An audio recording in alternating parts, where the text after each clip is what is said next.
Hello दोस्तों, आप सभी को नमस्कार। युवक आईएएस के प्लेटफॉर्म पर आपका स्वागत है। आई होप आप सभी स्वस्थ होंगे और अच्छे से पढ़ाई भी कर रहे होंगे। आज मॉडर्न हिस्ट्री का यह पार्ट 3 होगा और इसी पार्ट के साथ में ही मॉडर्न हिस्ट्री यानी आधुनिक भारत का इतिहास कंप्लीट हो जाएगा।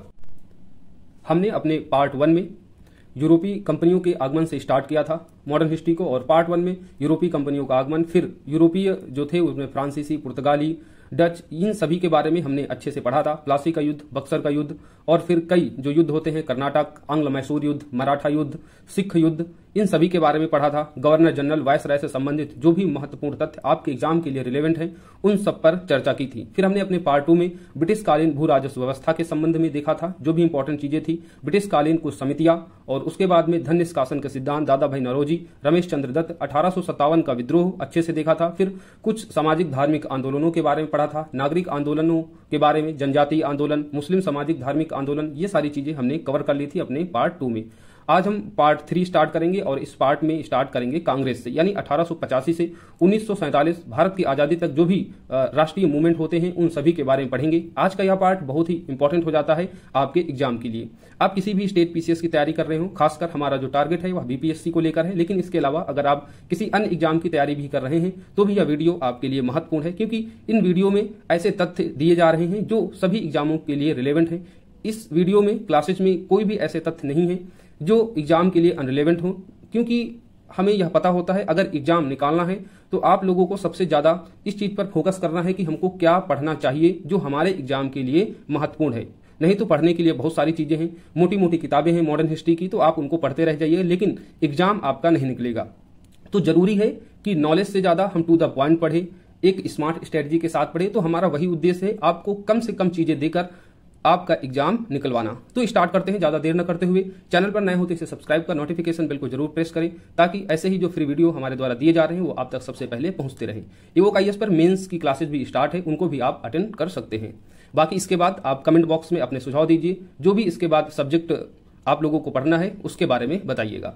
तो अब स्टार्ट करते हैं। 1885 में राष्ट्रीय कांग्रेस का जन्म होता है, यानी राष्ट्रीय कांग्रेस की स्थापना होती है।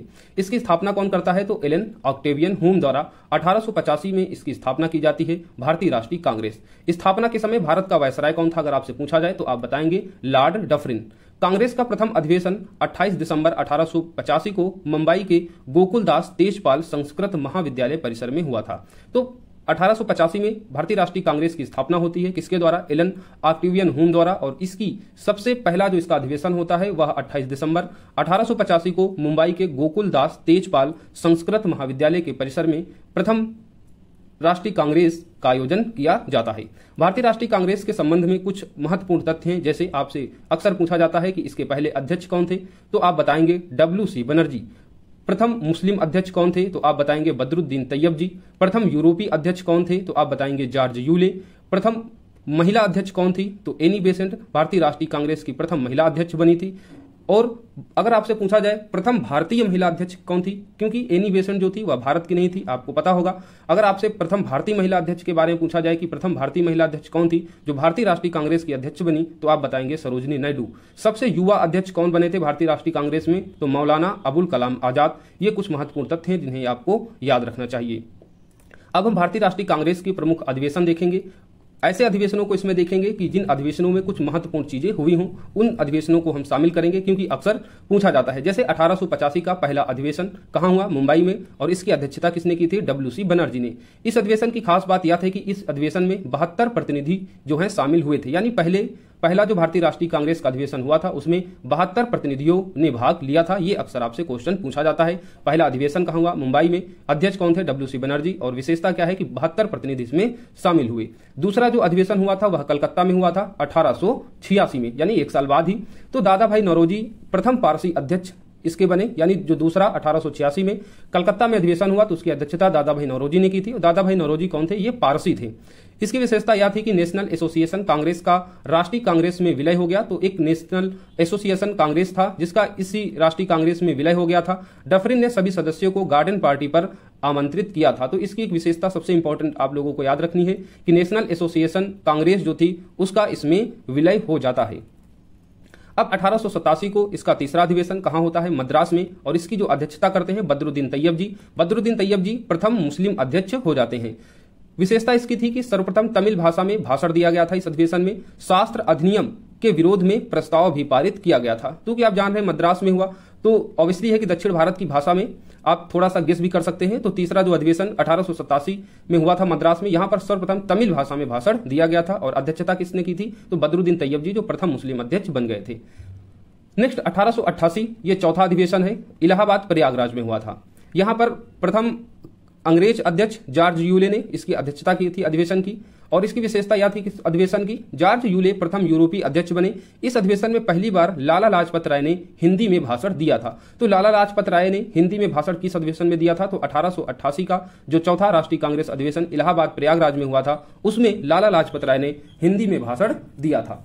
अब 1896, तो अब हम इंपॉर्टेंट जो भी अधिवेशन है वो पढ़ रहे हैं। चार हमने क्रम से पढ़ लिया क्योंकि चारों ही इंपॉर्टेंट है और इनकी एक अलग अलग विशेषता भी है। तो आप लोगों को इन सभी को याद करते जाना है, एक दो बार इसका रिवीजन करेंगे तो सारी चीजें क्लियर हो जाती रहेंगी। 1896 का जो अधिवेशन हुआ वह कलकत्ता में हुआ। अध्यक्षता रहीमतुल्लाह एस सयानी ने किया। ये द्वितीय मुस्लिम अध्यक्ष थे और इंपॉर्टेंट बात इसकी यह है कि सर्वप्रथम वंदे मातरम गाया गया। तो आपसे पूछा जाए कि सर्वप्रथम वंदे मातरम किस अधिवेशन में गाया गया? तो 1896 के कलकत्ता अधिवेशन में गाया गया, जिसकी अध्यक्षता रहीमतुल्लाह एस सयानी ने की थी। फिर 1905 का बनारस में कांग्रेस अधिवेशन हुआ और इसकी अध्यक्षता की थी गोपाल कृष्ण गोखले ने। इसकी विशेषता यह है कि बंगाल विभाजन की आलोचना यहां पर की गई। आपको पता है कि 1905 में ही बंगाल विभाजन की घोषणा की जाती है लॉर्ड कर्जन द्वारा। तो फिर 1905 में जो भारतीय राष्ट्रीय कांग्रेस का अधिवेशन वाराणसी में होता है गोपाल कृष्ण गोखले की अध्यक्षता में, इसी में बंगाल विभाजन की आलोचना की गई, स्वदेशी व बहिष्कार का समर्थन किया गया था। फिर 1906 में कलकत्ता में होता है अधिवेशन और इसकी अध्यक्षता दादा भाई नौरोजी करते हैं। दादा भाई नौरोजी द्वारा स्वराज शब्द का सर्वप्रथम प्रयोग किया गया था। This is very important fact कि स्वराज शब्द का प्रयोग किस अधिवेशन में किया गया था? तो 1906 के कलकत्ता अधिवेशन में किया गया था। दादा भाई नौरोजी ने इसकी अध्यक्षता की थी। अब आते हैं 1907 के सूरत अधिवेशन में। 1907 में सूरत अधिवेशन होता है, यानी भारतीय राष्ट्रीय कांग्रेस का अधिवेशन होता है सूरत में। इसकी अध्यक्षता रास बिहारी घोष करते हैं। कांग्रेस का प्रथम विभाजन यानी कांग्रेस नरम दल और गरम दल में बट जाती है। किस अधिवेशन में? तो 1907 के सूरत अधिवेशन में, जिसकी अध्यक्षता रास बिहारी घोष करते हैं। 1911 का अधिवेशन, ये भी इंपॉर्टेंट है। सारे अधिवेशन इसमें इंपॉर्टेंट ही बताए जा रहे हैं, कोई ऐसा अधिवेशन नहीं है जो गैर इंपॉर्टेंट है, इसलिए सभी चीजों को आप लोगों को ध्यान से पढ़ते जाना है, इसको देखते जाना है। 1911 में कलकत्ता में अधिवेशन होता है और इसकी अध्यक्षता बिशन नारायण दत्त करते हैं। पहली बार जन मन गण गाया गया, यानी जनगण मन अधिनायक जय है जो हमारा राष्ट्रगान है, वो सबसे पहली बार कब गाया जाता है? तो 1911 के कलकत्ता अधिवेशन में गाया जाता है, जिसकी अध्यक्षता बिशन नारायण दत्त ने की थी। 1916 में होता है भारतीय राष्ट्रीय कांग्रेस का अधिवेशन, कहां? लखनऊ में। इसकी अध्यक्षता करते हैं अंबिका चरण मजूमदार और इसकी विशेषता यह है कि मुंबई का गवर्नर लॉर्ड विलिंगटन ने अधिवेशन में भाग लिया था। नरम दल व गरम दल में समझौता हो गया, कांग्रेस एवं मुस्लिम लीग में समझौता हो गया। तो यह भी बहुत इंपॉर्टेंट हो जाता है अधिवेशन। 1916 का लखनऊ अधिवेशन, अध्यक्षता अंबिका चरण मजूमदार द्वारा। और इसकी जो इंपॉर्टेंस है कि इसमें सबसे पहला तो जो गवर्नर होते हैं हमारे विलिंगटन, इसमें भाग लेते हैं इस अधिवेशन में। और सबसे इंपॉर्टेंट हो जाता है कि जो 1907 में हम देखते हैं कि कांग्रेस का विभाजन हो जाता है गरम दल और नरम दल में, तो ये 1916 का जो लखनऊ अधिवेशन होता है इसमें गरम दल व नरम दल में समझौता हो जाता है और इसके अलावा कांग्रेस व मुस्लिम लीग में भी समझौता होता है। फिर आता है 1917 का कलकत्ता अधिवेशन, यानी कोलकाता में 1917 में अधिवेशन होता है और इसकी अध्यक्षता एनी बेसेंट करती हैं। और एनी बेसेंट हमने ऊपर पढ़ा भी था कि प्रथम ये महिला अध्यक्ष होती हैं कांग्रेस अधिवेशन की। तो एनी बेसेंट कांग्रेस अधिवेशन की अध्यक्षता कब करती हैं? तो 1917, आपको सन याद रखना है। और कहां पर अधिवेशन ये होता है? तो कलकत्ता में। और इंपॉर्टेंट यह है कि सर्वप्रथम तिरंगे झंडे को कांग्रेस ने यहां पर अपनाया था। 1920 में होता है नागपुर अधिवेशन, किसकी अध्यक्षता में? सी विजय राघवाचारी की अध्यक्षता में होता है नागपुर में 1920 का अधिवेशन। और इंपॉर्टेंट यह है कि भारतीय रियासतों के प्रति नीति घोषित की भाषाई आधार पर प्रांतों के विभाजन एवं हिंदी को संपर्क भाषा बनाने की बात कही गई। असहयोग आंदोलन के कार्यक्रम का अनुमोदन भी किया गया। यानी जो 1920 में जो नागपुर में अधिवेशन होता है राघवाचारी की अध्यक्षता में, इसमें सबसे जो महत्वपूर्ण बात यह होती है कि भारतीय रियासतों को भाषाई आधार पर जो है विभाजन किया जाए। यानी जो बाद में देखा गया था कि भाषाई आधार पर जो राज्य बने थे इसको लेकर विरोध भी हुआ था, लेकिन कांग्रेस ने नागपुर अधिवेशन में सबसे पहली बार यह बात उठाई थी कि भाषाई आधार पर ही प्रांतों का विभाजन किया जाए। दूसरी यह बात थी कि हिंदी को संपर्क भाषा बनाने की बात की गई थी नागपुर अधिवेशन में। और असहयोग आंदोलन कार्यक्रम का अनुमोदन भी इसी अधिवेशन में किया गया था। तो 1920 का नागपुर अधिवेशन काफी महत्वपूर्ण हो जाता है। 1923 का होता है काकीनाडा में अधिवेशन और मौलाना मोहम्मद अली इसकी अध्यक्षता करते हैं और इस वार्षिक सम्मेलन में अखिल भारतीय खादी बोर्ड की स्थापना की जाती है। तो अगर आपसे पूछा जाए कि किस राष्ट्रीय कांग्रेस अधिवेशन में अखिल भारतीय खादी बोर्ड की स्थापना की गई थी, तो आप बताएंगे 1923 का जो काकीनाडा कहां पड़ता है, गुजरात में पड़ता है। तो काकीनाडा में 1923 का जो भारतीय राष्ट्रीय कांग्रेस अधिवेशन होता है जिसकी अध्यक्षता मौलाना मोहम्मद अली करते हैं, इसी अधिवेशन में अखिल भारतीय खादी बोर्ड की स्थापना की गई थी। फिर 1924 को होता है बेलगांव कर्नाटक में भारतीय राष्ट्रीय कांग्रेस का अधिवेशन और इसकी अध्यक्षता महात्मा गांधी करते हैं। आपसे बार बार पूछा जाता है कि महात्मा गांधी ने किस राष्ट्रीय कांग्रेस की स्थापना की थी, स्थापना में भाग लिया था या अध्यक्षता की थी, तो आपको बताना चाहिए बेलगाम कर्नाटक, और यह कब हुआ था, 1924 में। एकमात्र कांग्रेस अधिवेशन था जिसकी अध्यक्षता महात्मा गांधी ने की थी, यानी यही एक ऐसा अधिवेशन था जिसकी अध्यक्षता महात्मा गांधी ने की थी। आप लोगों को याद रखना है 1924 का बेलगांव कर्नाटक। 1925 में कानपुर में होता है राष्ट्रीय कांग्रेस का अधिवेशन और इसकी अध्यक्षता सरोजनी नायडू करती हैं। कांग्रेस की प्रथम भारतीय महिला अध्यक्ष हो जाती, हमने ऊपर भी चर्चा की थी। तो कांग्रेस की प्रथम भारतीय महिला अध्यक्ष कौन थी, तो सरोजनी नायडू, और ये कब बनती है, 1925 के कानपुर अधिवेशन में। 1929 का जानते हैं आप लोग, लाहौर अधिवेशन होता है, यानी लाहौर में राष्ट्रीय कांग्रेस का अधिवेशन होता है। अध्यक्षता जवाहरलाल नेहरू द्वारा की जाती है। महत्वपूर्ण बात इस अधिवेशन की होती है कि पूर्ण स्वराज का प्रस्ताव पारित किया गया। इस अधिवेशन में प्रतिवर्ष 26 जनवरी को स्वतंत्रता दिवस मनाने का निर्णय लिया गया था।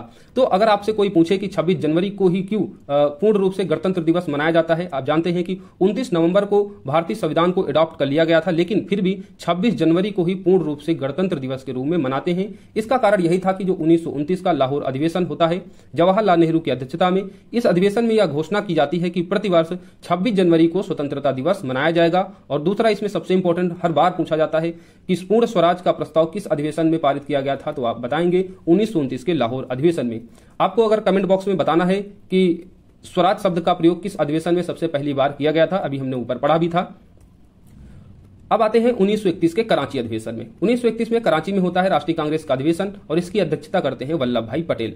मूल अधिकार का प्रस्ताव इसी अधिवेशन में लाया गया था। गांधी इरविन समझौते का अनुमोदन हुआ था और राष्ट्रीय आर्थिक कार्यक्रम का प्रस्ताव भी इसी अधिवेशन में पारित हुआ। तो बहुत इंपॉर्टेंट हो जाता है 1931 का कराची अधिवेशन वल्लभ भाई पटेल की अध्यक्षता में होता है। 3 महत्वपूर्ण बातें हैं इसकी। सबसे पहली बात मूल अधिकार का प्रस्ताव, दूसरी बात गांधी इरविन समझौते का अनुमोदन और तीसरी बात राष्ट्रीय आर्थिक कार्यक्रम का प्रस्ताव पारित किया गया। 1936 का होता है लखनऊ अधिवेशन, जवाहरलाल नेहरू की अध्यक्षता में यह भी होता है। नेहरू ने समाजवाद को भारत की समस्याओं के हल करने की कुंजी बताया और कांग्रेस पार्लियामेंट्री बोर्ड की स्थापना की। तो 1936 का लखनऊ अधिवेशन किसकी अध्यक्षता में हुआ, तो जवाहरलाल नेहरू की अध्यक्षता में। और विशेषता यह थी कि इस अधिवेशन में जवाहरलाल नेहरू ने बताया कि समाजवाद ही है जो भारत की समस्याओं को हल कर सकता है। और दूसरी बात इस अधिवेशन की थी कि कांग्रेस पार्लियामेंट्री बोर्ड की स्थापना की गई थी। 1937 का फैजपुर अधिवेशन, यानी 1937 में फैजपुर में होता है अधिवेशन, किसकी अध्यक्षता में, यह भी जवाहरलाल नेहरू की अध्यक्षता में होता है। और प्रथम अधिवेशन है जो गांव में हुआ, यानी भारतीय राष्ट्रीय कांग्रेस के जो अभी तक अधिवेशन हो रहे थे वो सभी अधिवेशन किसी शहर या नगर में ही हो रहे थे। 1937 का जो फैजपुर अधिवेशन है यह पहला राष्ट्रीय कांग्रेस का अधिवेशन होता है जवाहरलाल नेहरू की अध्यक्षता में, जो गांव में होता है यानी ग्रामीण क्षेत्र में होता है। यह भी अक्सर क्वेश्चन पूछा जाता है। फिर आता है 1938 का हरिपुरा, जो गुजरात में पड़ता है। 1938 में हरिपुरा में राष्ट्रीय कांग्रेस का अधिवेशन होता है जिसकी अध्यक्षता सुभाष चंद्र बोस जी करते हैं। और विशेषता इस अधिवेशन की यह है कि राष्ट्रीय नियोजन यानी राष्ट्रीय योजना समिति का गठन होता है।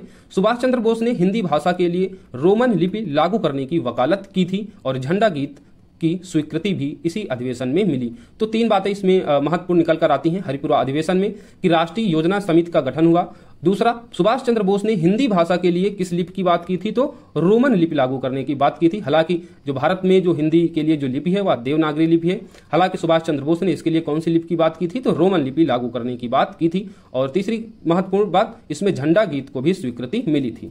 फिर आता है 1939 का त्रिपुरी, जो पड़ता है मध्य प्रदेश में। त्रिपुरी में होता है, तो आप लोगों को त्रिपुरी से त्रिपुरा नहीं कंफ्यूज होना है, ये त्रिपुरी मध्य प्रदेश में है। और त्रिपुरा अधिवेशन 1939 में होता है जिसकी अध्यक्षता सुभाष चंद्र बोस जी करते हैं। और इसमें महत्वपूर्ण जो चीजें निकल कर आती हैं कि पहली बार कांग्रेस अध्यक्ष का चुनाव सुभाष चंद्र बोस एवं गांधी जी समर्थित उम्मीदवार पट्टाभी सीतारामैया के बीच मतदान द्वारा हुआ था। यानी इसमें यह होता है कि महात्मा गांधी जी नहीं चाहते कि इसकी जो अध्यक्षता है वह सुभाष चंद्र बोस जी करें।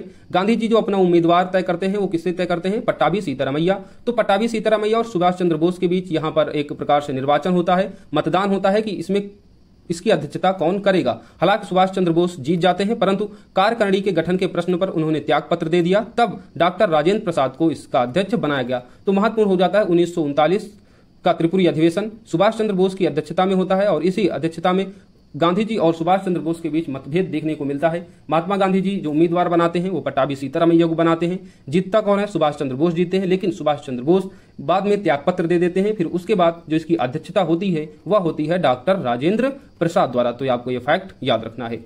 1940 में होता है रामगढ़ का अधिवेशन, अध्यक्षता करते हैं मौलाना अबुल कलाम आजाद। आजाद 6 वर्ष तक लगातार कांग्रेस के अध्यक्ष पद पर रहते हैं। यानी 1940 में जो भारतीय राष्ट्रीय कांग्रेस का अधिवेशन रामगढ़ में होता है जिसकी अध्यक्षता अबुल कलाम आजाद करते हैं। हालांकि 1940 के बाद हम जानते हैं द्वितीय विश्व युद्ध स्टार्ट हो जाता है। उसके बाद भारतीय राष्ट्रीय कांग्रेस का जो वार्षिक अधिवेशन है वह नहीं होता है, वह होता है 5 साल बाद यानी 1946 में। तो इस दौरान 6 वर्ष तक के लिए लगातार कांग्रेस की जो अध्यक्षता है वह मौलाना अबुल कलाम आजाद ही संभालते हैं। 1946 में होता है मेरठ में राष्ट्रीय कांग्रेस का अधिवेशन और जिसकी अध्यक्षता कौन करता है? आचार्य जेबी कृपलानी। स्वतंत्रता के समय कांग्रेस की अध्यक्ष रहे। आप जानते हैं 1947 में भारत आजाद हो जाता है। तो अगर आपसे पूछा जाए कि स्वतंत्रता के समय राष्ट्रीय कांग्रेस की अध्यक्षता कौन की थी तो आपको बताना होगा आचार्य जेबी कृपलानी ने। तो इस तरीके से हमने कांग्रेस के संबंध में महत्वपूर्ण तथ्य देखे कि कांग्रेस की स्थापना कब हुई, किसने की, और इसमें पहले अध्यक्ष मुस्लिम अध्यक्ष कौन थे, यूरोपीय प्रथम अध्यक्ष कौन थे, और फिर महत्वपूर्ण अधिवेशन और अधिवेशनों से संबंधित जो महत्वपूर्ण तथ्य थे उनको हमने डिस्कस कर लिया है। अब हम देखेंगे बंगाल विभाजन 1905 में। बंगाल विभाजन के निर्णय की जो घोषणा होती है वह डेट होती है 19 जुलाई 1905 को। वायसराय लॉर्ड कर्जन द्वारा बंगाल विभाजन के निर्णय की घोषणा की जाती है। किस डेट को? 19 जुलाई 1905 को। इसका विरोध होता है। विभाजन के निर्णय के विरोध में 7 अगस्त 1905 को कलकत्ता के टाउन हॉल में स्वदेशी आंदोलन की घोषणा की गई एवं बहिष्कार प्रस्ताव पास किया गया। यानी जो वायसराय लॉर्ड कर्जन होते हैं 19 जुलाई 1905 को यह घोषणा करते हैं बंगाल विभाजन को लेकर, और जुलाई के बाद अगस्त की डेट है 7 अगस्त को। तो 7 अगस्त 1905 को कलकत्ता के टाउन हॉल में स्वदेशी आंदोलन की घोषणा होती है और बहिष्कार प्रस्ताव पारित किया जाता है। दूसरा इसका जो महत्वपूर्ण तथ्य यह है, स्वदेशी आंदोलन का विचार सर्वप्रथम कृष्ण कुमार मित्र ने अपने पत्र संजीवनी में दिया था। यह भी बहुत इंपॉर्टेंट तथ्य हो जाता है कि स्वदेशी आंदोलन का जो विचार था सर्वप्रथम किसने दिया, तो आपको बताना होगा कृष्ण कुमार मित्र ने। और इनका एक पत्र था, कौन सा पत्र? संजीवनी था। इसी पत्र में इस विचार को इन्होंने दिया था। बंगाल विभाजन प्रभावी कब हुआ? तो 16 अक्टूबर 1905 को बंगाल विभाजन प्रभावी हो गया और इसी दिन पूरे बंगाल में शोक दिवस के रूप में मनाया गया। यानी 19 जुलाई को घोषणा किया, 7 जुलाई को स्वदेशी आंदोलन की घोषणा की गई कलकत्ता के टाउन हॉल में। लेकिन इन सबके बावजूद भी बंगाल विभाजन प्रभावी हुआ था। कब? 16 अक्टूबर 1905 को। और इसी डेट को जो है पूरे बंगाल में शोक दिवस के रूप में इस डेट को मनाया गया था, 16 अक्टूबर 1905 को।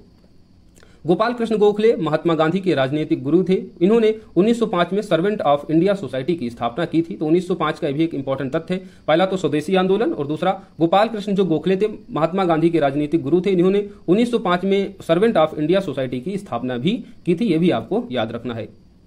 इसके अलावा जो महत्वपूर्ण तथ्य है कि 1911 में वायसराय लॉर्ड हार्डिंग द्वितीय ने इंग्लैंड के सम्राट जॉर्ज पंचम एवं महारानी मेरी के आगमन पर दिल्ली में भव्य दरबार का आयोजन किया गया था। तो 1911 में लॉर्ड हार्डिंग द्वितीय ने, इस समय जो वायसराय थे 1911 में, तो वह लॉर्ड हार्डिंग थे और इन्हीं के नेतृत्व में इंग्लैंड के सम्राट जॉर्ज पंचम और वहां की महारानी मेरी के भारत आगमन पर दिल्ली में एक भव्य दरबार का आयोजन किया गया था। और 1911 में ही भारत में एक बड़ा अकाल पड़ा था। 1905 में स्वदेशी आंदोलन को लेकर भारत में बड़े ही जोर शोर से क्रांतिकारी भावनाएं देखने को मिल रही थी। तो बंगाल विभाजन को रद्द कर दिया गया इसी दरबार में और कलकत्ता के स्थान पर दिल्ली को भारत की राजधानी बनाने की घोषणा की गई थी। 1912 में दिल्ली भारत की राजधानी बनी। तो ये जो दिल्ली दरबार का आयोजन होता है, तो इसमें जो महत्वपूर्ण बातें निकल के आती हैं कि इसमें बंगाल विभाजन को रद्द कर दिया जाता है, क्योंकि बहुत जोर शोर से इसका विरोध होता है। तो बंगाल विभाजन को रद्द कर दिया जाता है। कलकत्ता के स्थान पर दिल्ली को भारत की राजधानी बनाने की घोषणा की जाती है। कब? 1911 में। और राजधानी बनकर तैयार कब होती है? तो 1912 में। यानी 1911 में घोषणा होती है, उसके 1 साल बाद ही दिल्ली को भारत की राजधानी बना दिया जाता है, जो अब तक है। अब हम देखेंगे मुस्लिम लीग। 1905 के हमने महत्वपूर्ण तथ्य देखे, स्वदेशी आंदोलन। फिर 1905 में सर्वेंट ऑफ इंडिया सोसाइटी की स्थापना किसने की? गोपाल कृष्ण गोखले ने। 1905 में जो स्वदेशी आंदोलन शुरू हुआ था बंगाल विभाजन को लेकर, 1911 में उसको बंद कर दिया जाता है और कलकत्ता के स्थान पर राजधानी दिल्ली को बना दिया जाता है। इसी समय 1906 में मुस्लिम लीग का गठन होता है और यह गठन किसके द्वारा किया जाता है? तो ढाका के नवाब सलीमुल्लाह खान के निमंत्रण पर ढाका में अखिल भारतीय मुस्लिम शैक्षणिक सम्मेलन संपन्न हुआ और सम्मेलन में सलीमुल्लाह ने अखिल भारतीय मुस्लिम के गठन का प्रस्ताव पारित किया। मुस्लिम लीग का पहला जो अध्यक्ष होता है चुना जाते हैं वो आगा खां ही चुने जाते हैं और मुस्लिम लीग का मुख्यालय कहां बनाया जाता है? लखनऊ में। तो कुछ महत्वपूर्ण तथ्य मुस्लिम लीग से याद रखना है कि सर्वप्रथम 1906 में ढाका के जो नवाब होते हैं सलीमुल्लाह खां के निमंत्रण पर ही अखिल भारतीय मुस्लिम शैक्षणिक सम्मेलन होता है। ढाका कहां पड़ता है? तो वर्तमान में बांग्लादेश की राजधानी है, जानते हैं, और पहले बांग्लादेश भारत का ही हिस्सा हुआ करता था। तो अखिल भारतीय मुस्लिम शैक्षणिक सम्मेलन हुआ 1906 में ढाका में और इसी सम्मेलन में ढाका ने अखिल भारतीय मुस्लिम गठन का जो है प्रस्ताव पारित किया। देन 1906 में मुस्लिम लीग का गठन हो जाता है और इसके प्रथम अध्यक्ष कौन बनते हैं? आगा खां बनते हैं और इसका जो मुख्यालय है वह लखनऊ में बनाया जाता है। फिर कांग्रेस का हमने विभाजन देखा था, भारतीय राष्ट्रीय कांग्रेस के अधिवेशन में भी इस तथ्य को पढ़ा था कि सूरत का अधिवेशन होता है 1907 में और सूरत अधिवेशन की अध्यक्षता कौन करते हैं? तो रास बिहारी घोष करते हैं। इसका जो परिणाम होता है वह कांग्रेस नरम दल एवं गरम दल में हम देखते हैं कि विभाजन हो जाता है इसी अधिवेशन में। कारण होता है स्वदेशी आंदोलनों के चलाने के तौर तरीके, यानी गरम दल जो होते हैं वह क्रांतिकारी विचार की बात करते हैं कि हिंसा की बात करते हैं, वहीं जो नरम दल के जो नेतृत्वकर्ता होते हैं वह संवैधानिक रूप से भारत को स्वतंत्र या डोमिनियन स्टेट की बात करते हैं। तो दोनों के जो विचार होते हैं उनमें मतभेद होता है। तो गरम दल नरम दल का यहाँ विभाजन होता है सूरत अधिवेशन 1907 में, जिसकी अध्यक्षता करते हैं रास बिहारी घोष द्वारा। तो अब हम पढ़ेंगे बाल गंगाधर तिलक। बाल गंगाधर तिलक से अक्सर क्वेश्चन आते हैं जो इनके महत्वपूर्ण तथ्य हैं। सबसे पहली बात, बाल गंगाधर तिलक को जो उपाधि मिली थी तो हम जानते हैं बाल गंगाधर तिलक को लोकमान्य भी कहते हैं और दूसरा भारत के बेताज बादशाह किसे कहते हैं? तो बाल गंगाधर तिलक को ही कहते हैं। बाल गंगाधर तिलक द्वारा जो दो महत्वपूर्ण पत्रिकाएं हैं जिसमें पहली है मराठा, दूसरी है केसरी, जिसे 1881 में पब्लिश किया गया था। इसमें एक महत्वपूर्ण तथ्य आपको यह याद रखना होगा कि मराठा की जो भाषा थी वह अंग्रेजी थी और केसरी की जो भाषा थी वह मराठी थी। तो थोड़ा सा इसमें उल्टा है, आप लोगों को कंफ्यूज नहीं होना है। मराठा जो पत्रिका थी वह अंग्रेजी भाषा में लिखी गई थी और केसरी जो पत्रिका है वह मराठी भाषा में लिखी गई थी। किसकी पत्रिका है? बाल गंगाधर तिलक। इन्होंने उत्सवों की शुरुआत की थी, यानी दो उत्सवों की शुरुआत की थी, जिसमें 1893 में गणपति उत्सव और 1895 में शिवाजी उत्सव की इन्होंने शुरुआत की थी। दोनों डेट याद रखने हैं, दोनों उत्सव कि गणपति उत्सव शिवाजी उत्सव की शुरुआत किसने की थी? तो बाल गंगाधर तिलक ने की थी। इंडियन अनरेस्ट के लेखक वैलेंटाइन सिरोले ने इन्हें भारतीय अशांति का जनक कहा था। तो भारतीय अशांति का जनक किसे कहा गया था? तो बाल गंगाधर तिलक ने। किसके द्वारा? इंडियन अनरेस्ट के लेखक वैलेंटाइन सिरोले ने। 1908 में केसरी में प्रकाशित तथ्यों के आधार पर इन पर राजद्रोह का मुकदमा चलाया जाता है और इन्हें 6 वर्ष की सजा देकर मांडले जेल वर्मा भेज दिया जाता है। यानी जो केसरी इन्होंने पत्रिका प्रकाशित की थी इसमें कुछ ऐसे तथ्य थे जिसके आधार पर सरकार ने इन पर राजद्रोह का मुकदमा चलाया और इसी मुकदमे के चलते इन्हें 6 वर्ष की सजा हुई और 6 वर्ष की सजा काटने के लिए इनको किस जेल में भेजा गया था? तो वर्तमान में जो बर्मा है यानी म्यांमार है वहां की जो मांडले जेल है वहां इनको भेज दिया जाता है। उसी जेल में यानी मांडले जेल में इन्होंने गीता का रहस्य नामक पुस्तक लिखी। तिलक ने कांग्रेस पर प्रार्थना, याचना और विरोध की राजनीति का आरोप लगाया। यानी तिलक जो थे एक प्रकार से कह सकते हैं यह गरम दल के नेतृत्व करता थे और जो कांग्रेस के जो उदारवादी नेता थे जो ब्रिटिश से प्रार्थना याचना की बात कर रहे थे, कि प्रार्थना याचना कर रहे थे, पत्र भेज रहे थे कि भारत को ये चीजें चाहिए, भारत को डोमिनियन स्टेट का दर्जा दिया जाए। लेकिन इस सबके विरोध में थे कौन? बाल गंगाधर तिलक। तो तिलक ने कांग्रेस पर प्रार्थना याचना और विरोध की राजनीति का आरोप भी लगाया। गीता रहस्य किसकी लिखी हुई पुस्तक है? याद रखना है, तो बाल गंगाधर तिलक की लिखी हुई पुस्तक है और यह पुस्तक इन्होंने मांडले जेल में लिखी थी। अब हम देखेंगे भारत में क्रांतिकारी आंदोलनों का प्रथम चरण, यानी प्रथम चरण में कौन कौन सी घटनाएं घटित होती हैं। तो उसमें सबसे पहली घटना है बीडी सावरकर द्वारा 1899 में स्थापित मित्र मेला की जो स्थापना की जाती है किसके द्वारा? बीडी सावरकर द्वारा। और यही मित्र मेला 1904 में एक गुप्त सभा अभिनव भारत सभा में परिवर्तित हो जाती है। यानी बीडी सावरकर द्वारा मित्र मेला की स्थापना कब की जाती है? 1899 में। और यही मित्र मेला 1904 ईस्वी में एक गुप्त सभा जिसका नाम होता है अभिनव भारत सभा, इसमें परिवर्तित हो जाती है। दूसरा जो महत्वपूर्ण तथ्य है प्रथम क्रांतिकारी चरण का, कि पी मित्रा ने ही बंगाल में अनुशीलन समिति की स्थापना की थी। तो अनुशीलन समिति की स्थापना किसने की थी? तो पी मित्रा ने।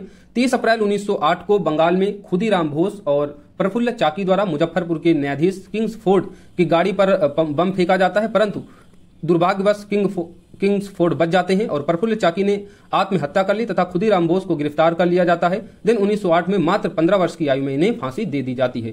तो जो क्रांतिकारी प्रथम चरण था इसमें 1908 का जो ये डेट है 30 अप्रैल 1908 की, इसमें खुदीराम बोस और प्रफुल्ल चाकी जो होते हैं वह मुजफ्फरपुर के न्यायाधीश किंग्सफोर्ड पर बम फेंकते हैं, लेकिन क्या होता है दुर्भाग्यवश ये बच जाते हैं, जिसके बाद जो प्रफुल्ल चाकी होते हैं वो तो आत्महत्या कर लेते हैं और खुदीराम बोस को पकड़ लिया जाता है, जिन्हें 1908 में ही मात्र 15 वर्ष की आयु में फांसी दे दी जाती है। आपसे यह भी पूछा जा सकता है कि प्रथम क्रांतिकारी कौन था जिसे सबसे कम आयु में फांसी दी गई थी, तो आपको याद नाम रखना है कि वो खुदीराम बोस ही थे।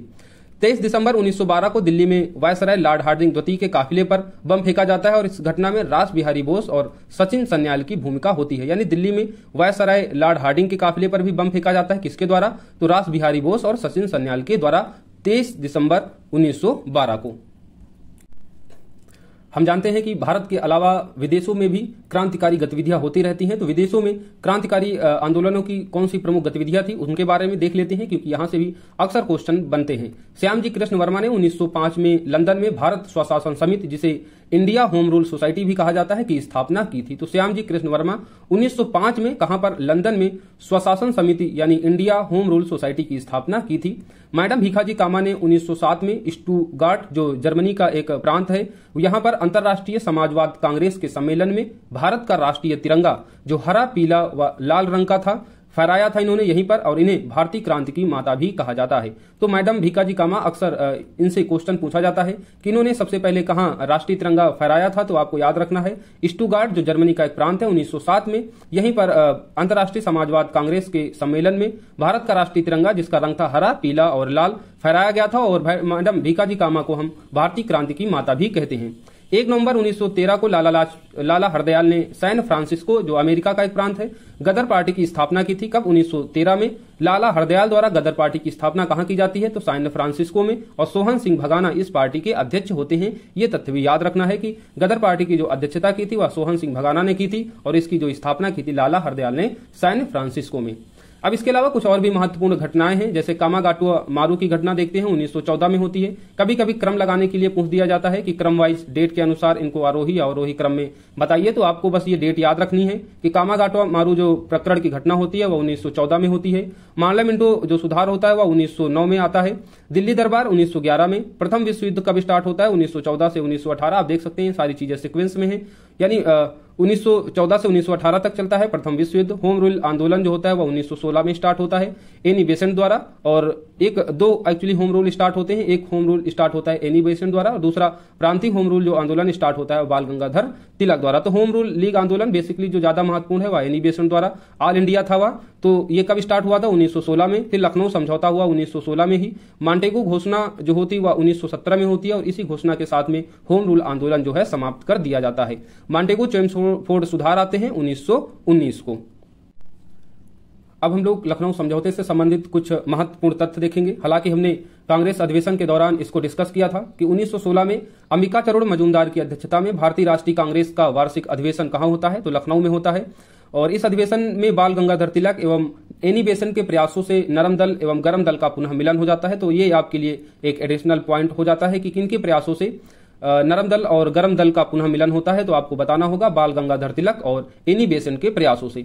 इसी अधिवेशन में कांग्रेस एवं मुस्लिम लीग के बीच समझौता होता है, और इस समझौते को हम लखनऊ समझौते के नाम से भी जानते हैं। तो आपसे पूछा जाए कि लखनऊ समझौते से संबंध रखता है, तो आपको ऑप्शन दिए जाएंगे, तो आपको बताना होगा कि कांग्रेस और मुस्लिम लीग के बीच जो समझौता होता है उसे हम लखनऊ समझौते के नाम से जानते हैं। अब महात्मा गांधी जानते हैं कि 1916 के बाद 1917 में महात्मा गांधी का आगमन होता है। तो अब यहां से कई क्वेश्चन पूछे जाते हैं। महात्मा गांधी द्वारा कई आंदोलन स्टार्ट किए जाते हैं, जहां से अक्सर जो है आपके एग्जाम में क्वेश्चन बनते हैं। तो थोड़ा सा महात्मा गांधी के बारे में जान लेते हैं। इनका जन्म 2 अक्टूबर 1869 को गुजरात के पोरबंदर में हुआ, ये सब आप लोग जानते होंगे। इनके पिता का नाम करमचंद गांधी और माता का नाम पुतलीबाई होता है। इनके पिता पोरबंदर में वांकानेर और राजकोट के दीवान थे। 1883 में 13 वर्ष की आयु में गांधी जी का विवाह कस्तूरबा गांधी के साथ कर दिया जाता है, और गांधी जी 1889 से 1891 ईस्वी तक इंग्लैंड में कानून की पढ़ाई करते हैं, और गांधी जी 1893 गुजराती व्यापारी दादा अब्दुल्ला का मुकदमा लड़ने के लिए दक्षिण अफ्रीका डर बन जाते हैं। और यही एक ऐसी घटना होती है जो गांधी जी को महात्मा गांधी बना देती है। न ये दक्षिण अफ्रीका जाते, न ये सारी चीजें हम गांधी के अंदर देख पाते। तो गांधी जी कब 1893 में गए थे, गुजरात के एक व्यापारी थे दादा अब्दुल्ला, और इन्हीं का मुकदमा लड़ने के लिए दक्षिण अफ्रीका डर बन जाते हैं, और यहीं से शुरू होती है गांधी से महात्मा गांधी बनने की कहानी। गांधी जी अफ्रीका में लगभग 21 वर्ष तक रहे। वे 9 जनवरी 1915 को दक्षिण अफ्रीका लौटे और आप जानते हैं कि 9 जनवरी 1915 को दक्षिण अफ्रीका से जब भारत लौट कर आए और इसी डेट को याद में रखने के लिए हम जो प्रवासी दिवस मनाते हैं वह 9 जनवरी को मनाते हैं, क्योंकि 9 जनवरी को ही 1915 में महात्मा गांधी जी दक्षिण अफ्रीका से भारत लौटकर आए थे। गोपाल कृष्ण गोखले जी के इनके राजनीतिक गुरु बने थे। गांधी जी ने 1917 में अहमदाबाद में साबरमती नदी के तट पर साबरमती आश्रम की स्थापना की थी। यानी गांधी जी जब भारत आए तो गांधी जी ने अपने जो रुकने के लिए जो आश्रम बनाया था तो वह उसका नाम था साबरमती आश्रम। और इसकी स्थापना कब की गई थी? तो 1917 में की गई थी। कहाँ? अहमदाबाद कहाँ पड़ता है? गुजरात में। और साबरमती नदी के तट पर इस आश्रम की स्थापना की गई थी और इसीलिए इसका नाम साबरमती पड़ जाता है। The story of the experiments with truth Gandhi ji की यह आत्मकथा है। यानी गांधी जी की आत्मकथा कौन से नाम से लिखी गई? तो the story of the my experiment with truth. Mahatma Gandhi ji द्वारा प्रकाशित कुछ पुस्तकें हैं जो महत्वपूर्ण है, अक्सर पूछी जाती हैं, जिसमें है हिंद स्वराज, यंग इंडिया, नवजीवन, हरिजन, इंडियन ओपिनियन। तो ये सारी पुस्तकें पत्र पत्रिकाएं हैं, इनको आप लोगों को याद रखना है, जिसमें हिंद स्वराज, यंग इंडिया, नवजीवन, हरिजन, इंडियन ओपिनियन। 30 जनवरी 1948 को नाथूराम गाडसे जी ने गांधी जी की हत्या कर दी थी। तो गांधी जी के संबंध में हमने कुछ चीजें जानी। अब जानते हैं गांधी जी के दक्षिण अफ्रीका की कुछ महत्वपूर्ण यात्रा से संबंधित तथ्यों को। गांधी जी ने सन 1894 ईस्वी में, ये अक्सर आपको क्रम में दिया जा सकता है कि दक्षिण अफ्रीका में गांधी जी के द्वारा किए गए कार्यों के क्रम को सुव्यवस्थित कीजिए, तो आपको कुछ ऑप्शन दे दिए जाएंगे जिनका जो क्रम है वह उलट पुलट होगा, तो आपको याद रखना है। गांधी जी ने दक्षिण अफ्रीका में नटाल इंडिया कांग्रेस की जो स्थापना की थी वह 1894 में की थी। इंडिविजुअल क्वेश्चन भी बनाया जा सकता है कि नटाल इंडिया कांग्रेस की स्थापना कहाँ की गई थी गांधी जी द्वारा, तो आप बताएंगे दक्षिण अफ्रीका में। कब की गई थी? तो 1894 में। उसके बाद 1894 के बाद में 1903 में इंडियन ओपिनियन पत्र का प्रकाशन किया गया था दक्षिण अफ्रीका में ही गांधी जी द्वारा। और 1904 में इन्होंने फिनिक्स आश्रम की स्थापना की थी। देन 1910 में टॉलस्टॉय फॉर्म जोहान्सबर्ग में स्थापना की थी। तो सारी डेट को याद रखना है। नटाल इंडिया कांग्रेस 1894 में, इंडियन ओपिनियन पत्र का प्रकाशन 1903 में, फिर एक साल बाद 1904 में फिनिक्स आश्रम की स्थापना, देन टॉलस्टॉय फॉर्म की स्थापना 1910 में। ये सारी चीजें दक्षिण अफ्रीका में गांधी जी के द्वारा की जाती हैं। अब इसके बाद गांधी जी के कुछ महत्वपूर्ण प्रारंभिक कार्य भारत में आकर देखते हैं कि 1917 में जब भारत आते हैं तो सबसे पहले आप जानते हैं कि चंपारण सत्याग्रह करते हैं। कब? 1917 में। और इसे हम प्रथम सविनय अवज्ञा कहते हैं। तो कभी कभी क्वेश्चन पूछ लिया जाता है कि प्रथम सविनय अवज्ञा के रूप में जाना जाता है, तो आप लोगों को बताना होगा जो चंपारण सत्याग्रह था उसे ही प्रथम सविनय अवज्ञा कहते हैं। और यह कब स्टार्ट होता है? तो 1917 में गांधी जी द्वारा पहला यह सत्याग्रह होता है भारत में आकर जो करते हैं। उसके बाद 1918 में होता है अहमदाबाद मिल हड़ताल, और यह महात्मा गांधी की भारत में प्रथम भूख हड़ताल होती है। दिन प्रथम असहयोग आंदोलन जिसे कहते हैं वह खेड़ा सत्याग्रह होता है जो 1918 में होता है। तो गांधी जी के कुछ प्रारंभिक कार्य है जिसमें पहला है 1917 का चंपारण सत्याग्रह, प्रथम सविनय अवज्ञा। 1918 का अहमदाबाद मिल हड़ताल, प्रथम भूख हड़ताल होती है। खेड़ा सत्याग्रह प्रथम असहयोग होता है 1918 का। 1917 में राजकुमार शुक्ल के आग्रह पर ही गांधी जी चंपारण गए थे। यानी जो चंपारण में जो सत्याग्रह होता है तिनकटिया पद्धति को लेकर, या जो नील की खेती के लिए विवश किया जाता है उसको लेकर चंपारण के किसान जो हैं बहुत परेशान होते हैं। गांधी जी के आगमन के बाद राजकुमार शुक्ल जो होते हैं बिहार से जाते हैं गांधी जी को लेने के लिए कि गांधी जी आए और यहाँ पर चंपारण में जो समस्या है किसानों की उनको दूर करें। तो गांधी जी इनके आग्रह पर ही चंपारण जाते हैं, चंपारण सत्याग्रह करते हैं। गांधी जी ने यहाँ पर नील की खेती की तिनकटिया पद्धति के विरुद्ध सत्याग्रह आंदोलन चलाते हैं जिसमें वे सफल होते हैं। कभी कभी आपसे क्वेश्चन पूछा जाता है कि जो सत्याग्रह होता है इनसे संबंधित व्यक्ति कौन से थे, या 4 ऑप्शन में दे दिया जाता है कौन से नहीं थे। राजकुमार शुक्ल के आग्रह पर जाते हैं, हालांकि इसमें कई लोग शामिल होते हैं जैसे राजेंद्र प्रसाद, ब्रिज किशोर, मजहूर हक, अनुग्रह नारायण महादेव देसाई, नरहर पारिक, जेबी कृपलानी। तो ये भी आपको नाम याद रखना है और अक्सर क्वेश्चन इसी तरीके से बनाया जाता है। तो चंपारण सत्याग्रह से कौन कौन से व्यक्ति संबंधित है? तो राजकुमार शुक्ल, राजेंद्र प्रसाद, ब्रिज किशोर, मजहूर हक, अनुग्रह नारायण महादेव देसाई, नरहर पारिक, जेबी कृपलानी, ये सभी चंपारण आंदोलन से ही संबंधित व्यक्ति हैं। चंपारण के बाद 1917 के बाद जो एक महत्वपूर्ण घटना होती है और कह सकते हैं दिल दहलाने वाली घटना होती है जलियांवाला बाग हत्याकांड। कब? 13 अप्रैल 1919 को। 18 मार्च 1919 को रोलर एक्ट पारित होता है। एक एक्ट होता है, रोलर एक्ट होता है, जिसे हम काला कानून के भी नाम से जाने जाते हैं। यानी जो क्रांतिकारी गतिविधियों को रोकने के लिए बिना मुकदमा के जो पुलिस होते हैं वह लोगों को गिरफ्तार कर सकते थे। तो इसी एक्ट के जो विरुद्ध जलियांवाला बाग हत्याकांड इसी का परिणाम होता है।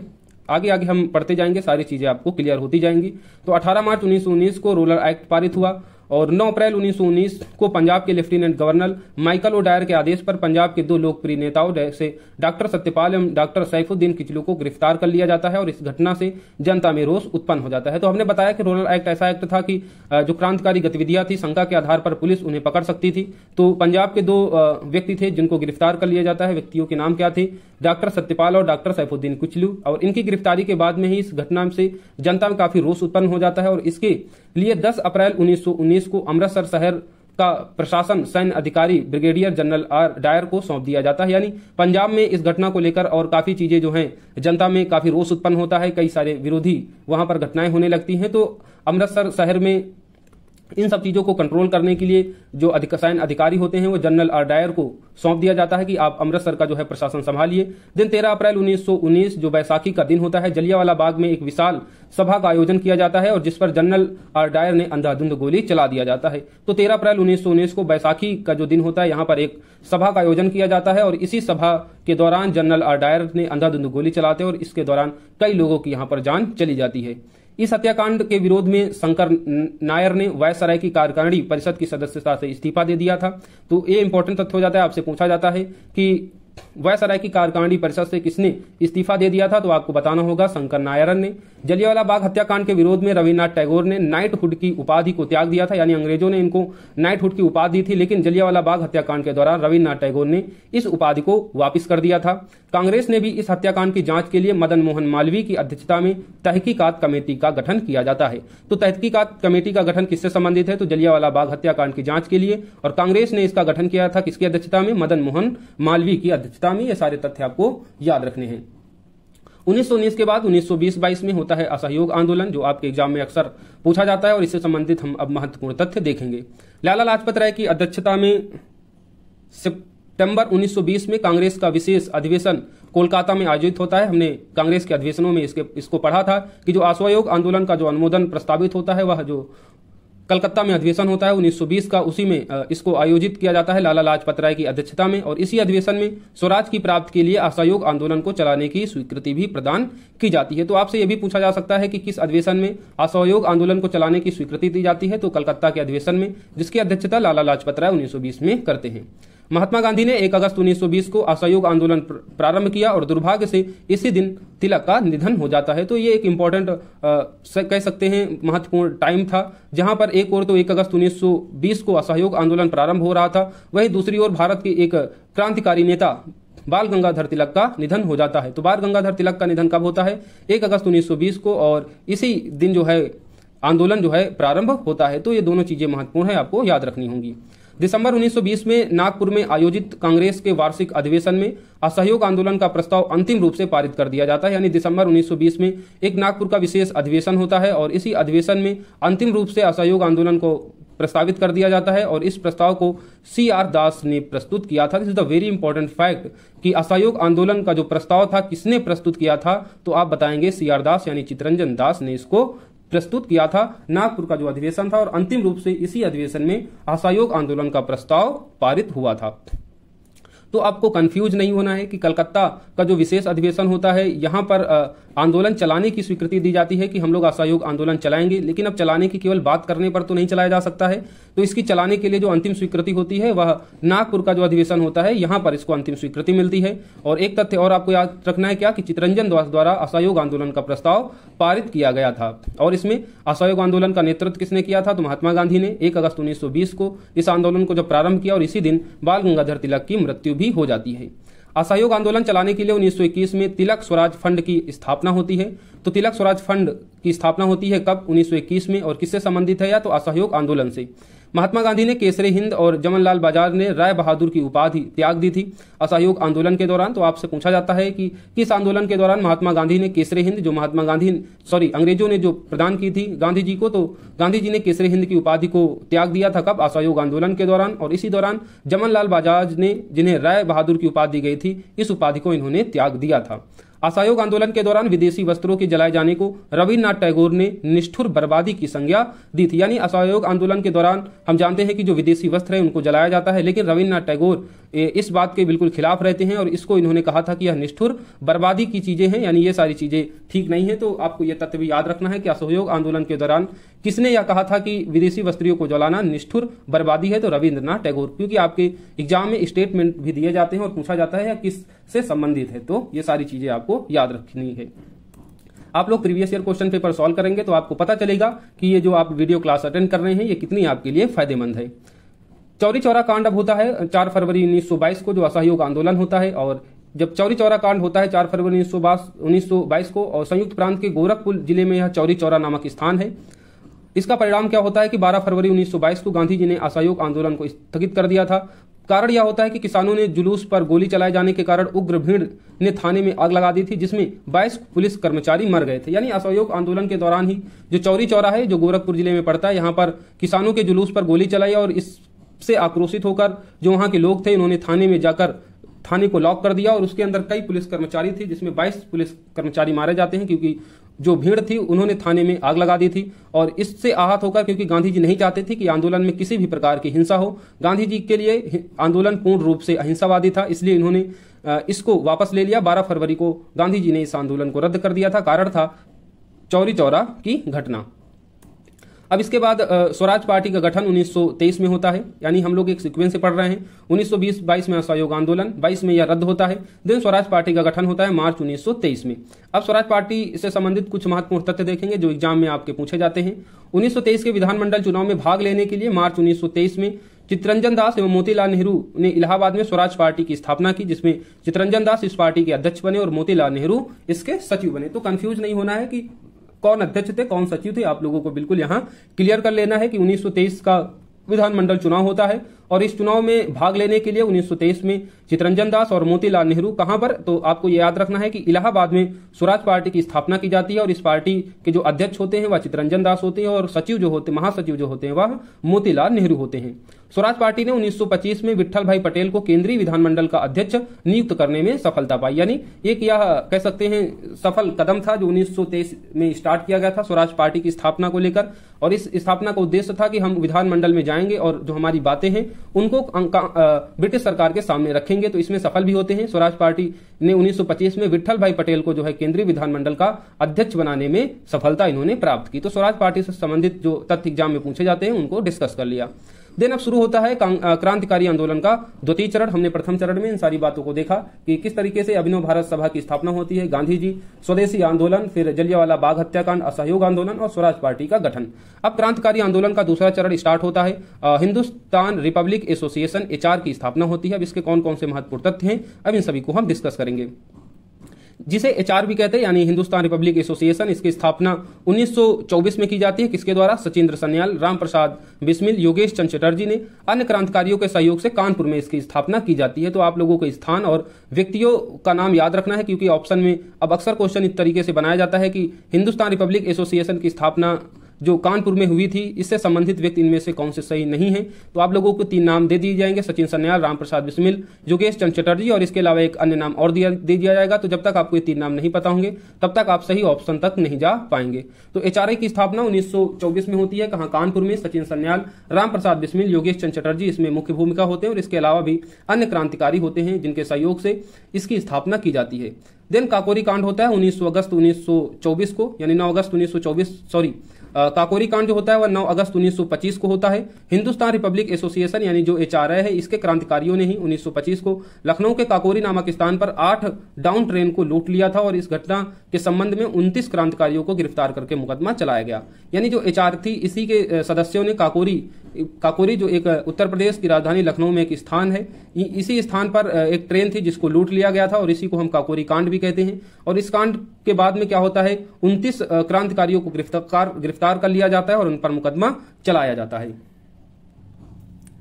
और इसी घटना में राम प्रसाद बिस्मिल, राजेंद्र लहनी और रोशनलाल अशफाक उल्ला को क्रमशः गोरखपुर यानी राम प्रसाद बिस्मिल को गोरखपुर में फांसी दी जाती है, राजेंद्र लहनी को गोंडा में फांसी दी जाती है, रोशनलाल को नैनी में और अशफाक उल्ला खां को फैजाबाद में फांसी दी जाती है। चंद्रशेखर आजाद इस घटना के बाद भागने में सफल हो जाते हैं। यानी जो काकोरी कांड होती है उसमें 29 क्रांतिकारियों को गिरफ्तार कर लिया जाता है, जिसमें ये जो 4 व्यक्ति हैं महत्वपूर्ण है, एग्जाम में अक्सर पूछे जाते हैं। इनको जो है फांसी की सजा होती है और इनको अलग अलग जेल में फांसी दी जाती है, जिसमें राम प्रसाद बिस्मिल जिन्हें गोरखपुर में, राजेंद्र लेहड़ी को गोंडा में, रोशन लाल को नैनी में और अशफाक उल्ला खां को फैजाबाद में फांसी दी जाती है। और इस घटना में चंद्रशेखर आजाद भी शामिल होते हैं। हालांकि चंद्रशेखर आजाद इस घटना के बाद भागने में सफल हो जाते हैं।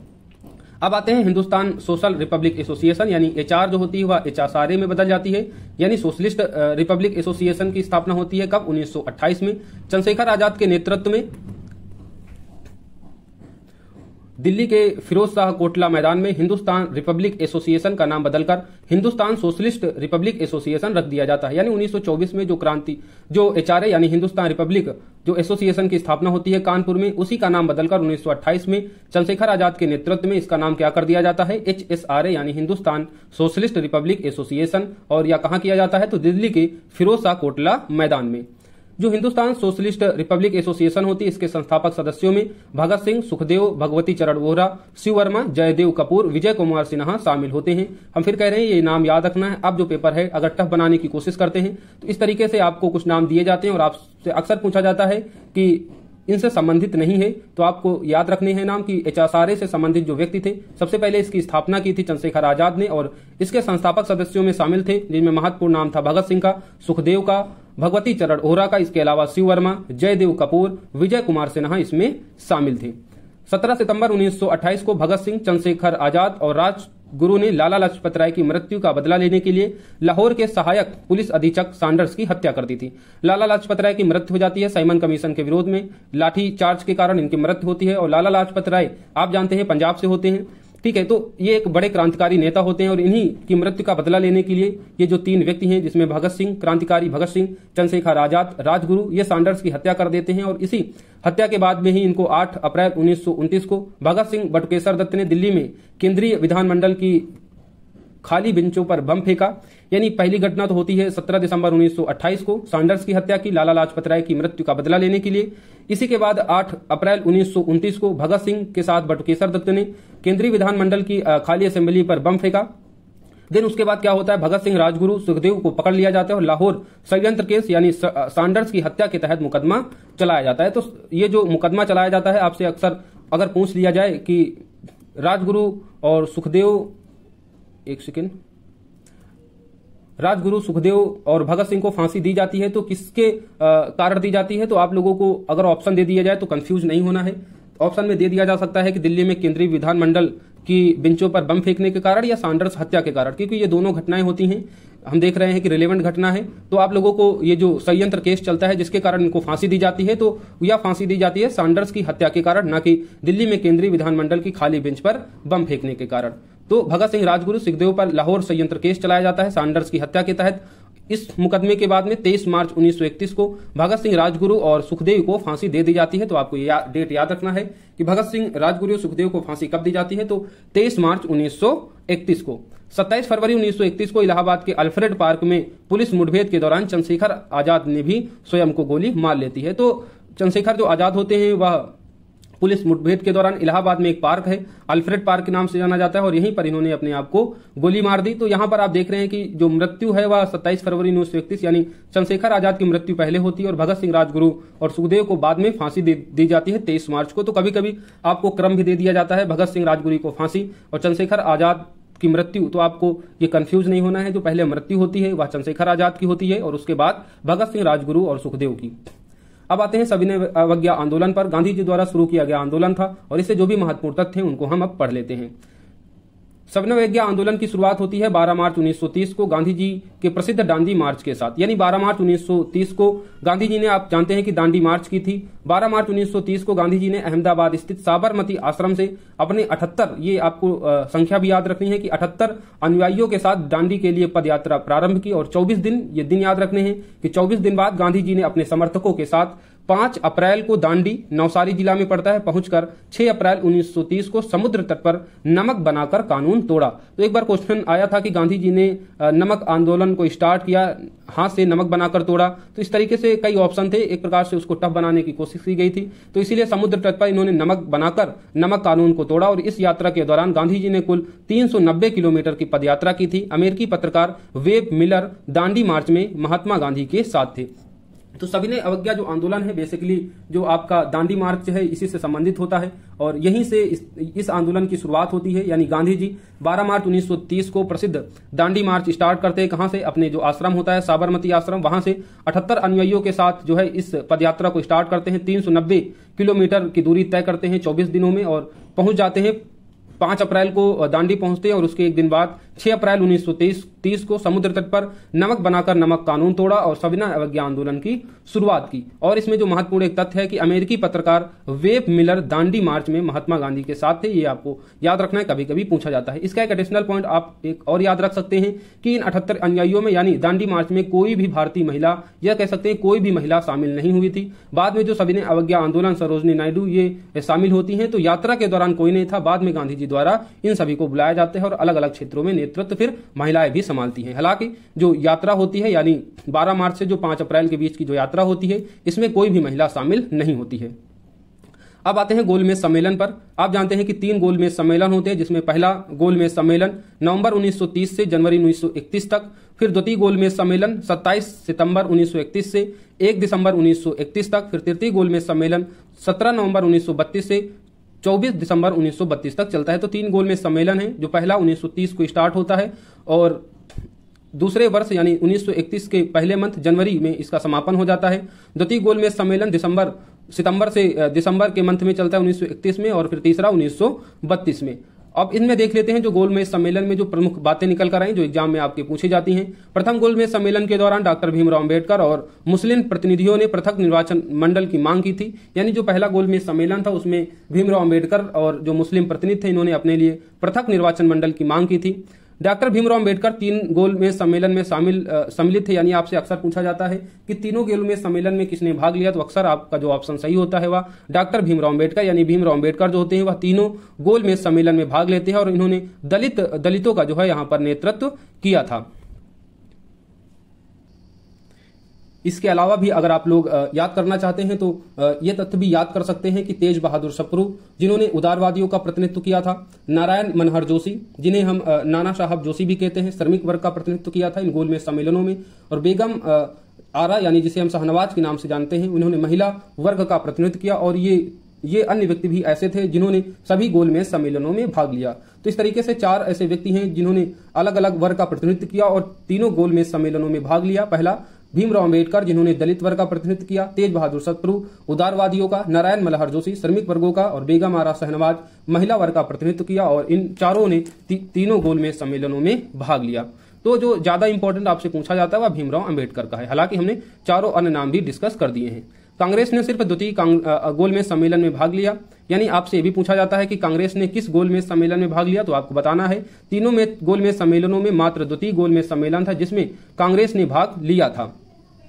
द्वितीय गोलमेज सम्मेलन में कांग्रेस के एकमात्र प्रतिनिधि के रूप में गांधी जी ने 29 अगस्त 1931 को SS राजपुताना नामक जलपोत से लंदन के लिए रवाना हुए। यानी द्वितीय गोलमेज सम्मेलन में भाग लेने के लिए महात्मा गांधी जी किस जलपोत से गए थे, यानी जल यात्रा से गए थे जहाज से। तो जहाज का जो नाम था वह राजपुताना नामक जलपोत था जिससे जो है महात्मा गांधी जी गए थे। द्वितीय गोलमेज सम्मेलन में शामिल होने वाले अन्य प्रमुख जो व्यक्ति थे यानी गांधी जी के साथ में जो अन्य व्यक्ति द्वितीय गोलमेज सम्मेलन में भाग लेने के लिए गए थे, अक्सर अब आपसे क्वेश्चन पूछा जाता है कि इनमें से कौन सा व्यक्ति है जो द्वितीय गोलमेज सम्मेलन में भाग लिया था उनसे संबंधित नहीं है या संबंधित है। तो ऐसे में आप लोगों को सभी व्यक्तियों के नाम एक सबकॉन्शियस माइंड में बैठा लेना है कि गांधी जी के साथ महादेव देसाई, मदन मोहन मालवीय, देवदास गांधी, घनश्याम दास बिरला, मीराबाई, एनी बेसेंट, सरोजनी नायडू आदि जो हैं महात्मा गांधी जी के साथ गए थे। यूपीपीएससी में एक बार क्वेश्चन पूछा गया था इसी तरीके से, उसमें कई अन्य नाम गांधी जी, मदन मोहन मालवीय, देवदास ये नाम थे और उसमें एक नाम डॉक्टर राजेंद्र प्रसाद भी था। तो आपको याद रखना है डॉक्टर राजेंद्र प्रसाद जो है द्वितीय गोलमेज सम्मेलन में नहीं थे। ये नाम आपको याद रखना है जिन्होंने द्वितीय गोलमेज सम्मेलन में भाग लिया। एक बार और मैं रिपीट कर देता हूं, महात्मा गांधी के साथ महादेव देसाई, मदन मोहन मालवीय, देवदास गांधी, घनश्याम दास बिरला, मीराबेन, एनी बेसेंट, सरोजनी नायडू इन्होंने भाग लिया था। महिला के रूप में आप देख सकते हैं इसमें एनी बेसेंट और सरोजिनी नायडू भी शामिल थी। द्वितीय गोलमेज सम्मेलन के समय रैमजी मैकडोनाल्ड ब्रिटिश प्रधानमंत्री और लॉर्ड विलिंगटन भारत के वायसराय थे। यानी द्वितीय गोलमेज सम्मेलन हुआ तो इस समय जो ब्रिटेन के प्रधानमंत्री थे वह रैमजी मैकडोनाल्ड थे और जो भारत के वायसराय थे वह लॉर्ड विलिंगटन थे। अब आता है सांप्रदायिक निर्णय यानी जो पूना पैक्ट था, इससे संबंधित तथ्य देख लेते हैं।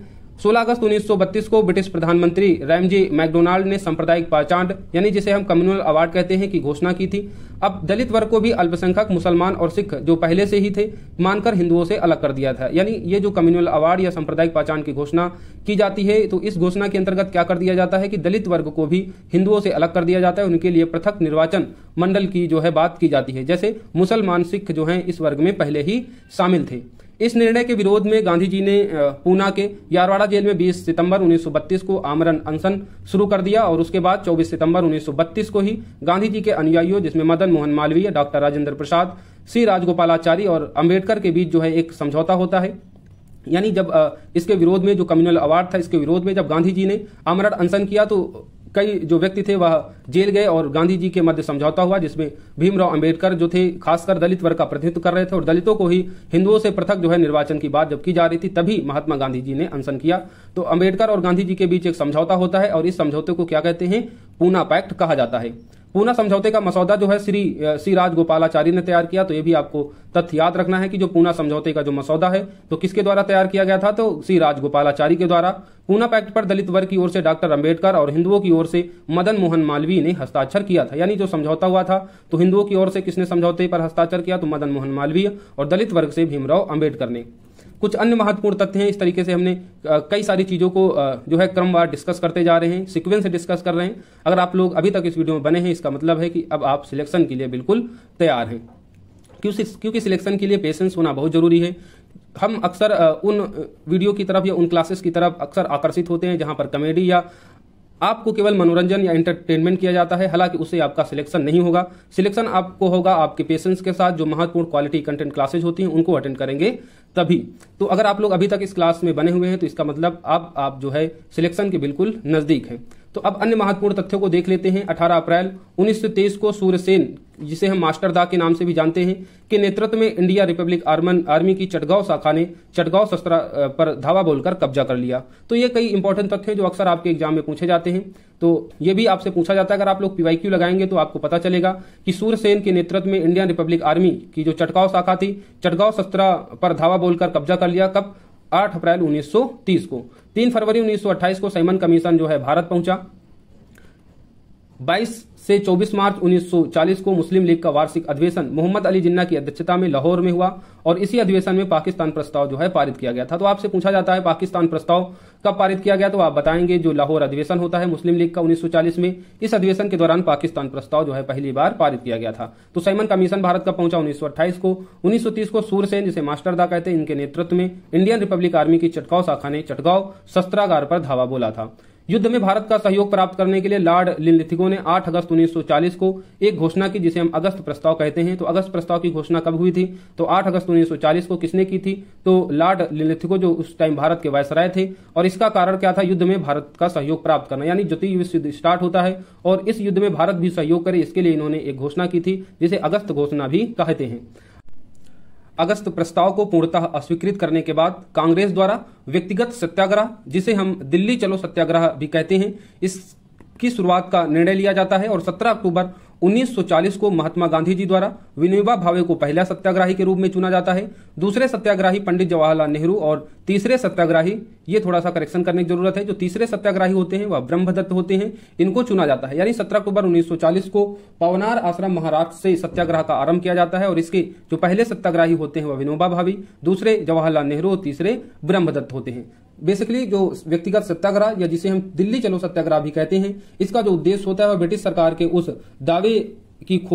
दावे को खोखला साबित करना था जिसमें यह बात कही जा रही थी कि भारत जो है वह द्वितीय विश्व युद्ध में सरकार का साथ देगी। तो व्यक्तिगत सत्याग्रह ने ब्रिटिश सरकार के उस मंशा को खारिज कर दिया कि हम तुम्हारे साथ नहीं होंगे, यानी द्वितीय विश्व युद्ध में भारत जो है वह ब्रिटेन की तरफ से नहीं लड़ेगा। और दूसरा, व्यक्तिगत अभिव्यक्ति की स्वतंत्रता जो है, इस व्यक्तिगत सत्याग्रह का एक उद्देश्य ये भी था। तो आप लोगों को यह व्यक्तिगत सत्याग्रह याद रखना है। यह पवनार आश्रम महाराष्ट्र से शुरू होता है। पहले सत्याग्रही विनोबा भावे, दूसरे जवाहरलाल नेहरू, तीसरे ब्रह्मदत्त, और यह डेट याद रखना है 17 अक्टूबर 1940।